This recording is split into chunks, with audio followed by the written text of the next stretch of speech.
La pression médiatique est encore forte sur le Haut-Vernay, hameau des Alpes de Haute-Provence où s'est volatilisé un enfant de 2 ans. Plus d'un mois après sa disparition, l'enquête avance mais les questions s'accumulent. Le temps pourrait toutefois jouer en faveur des investigations.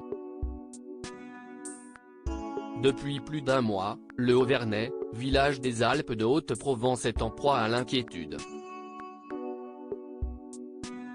Après le choc de la disparition brutale d'un petit garçon de 2 ans et demi, Émile, vient désormais les questions. La France entière s'interroge sur les circonstances de l'évaporation soudaine d'un enfant dans un hameau qui semblait, presque, sans histoire.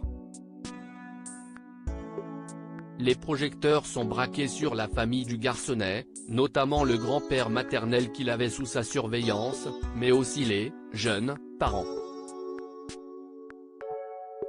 Tout le clan a choisi la discrétion, n'empêchant toutefois pas les interrogations s'accumuler sur leurs moindres faits et gestes.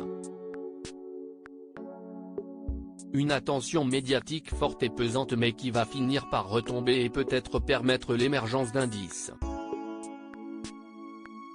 La dépêche du Midi cite ainsi les propos d'un spécialiste de ce type d'enquête: si la pression médiatique retombe, l'auteur d'un crime peut se sentir plus en confiance et faire une petite faute qui le trahira, et si les enquêteurs sont sur une piste avec notamment des suspects sur écoute, moins de détails seront divulgués par les proches, plus le meurtrier aura du mal à adapter son comportement.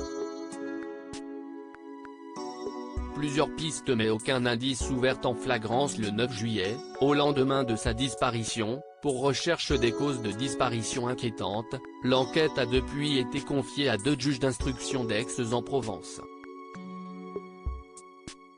Toutes les pistes restent envisagées, aucune n'étant ni exclue ni privilégiée, avait assuré le procureur Rémi Avon au moment de l'ouverture de l'information judiciaire, le 18 juillet.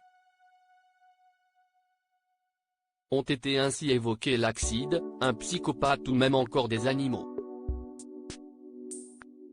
Les membres de la famille nombreuse de 1000 sont réunis dans leur maison du Haut-Vernay, de laquelle ils sortent très peu, les grands-parents de 1000, ses parents, Colomban et Marie, et les 9 frères et sœurs de cette dernière, dont certains sont encore très jeunes.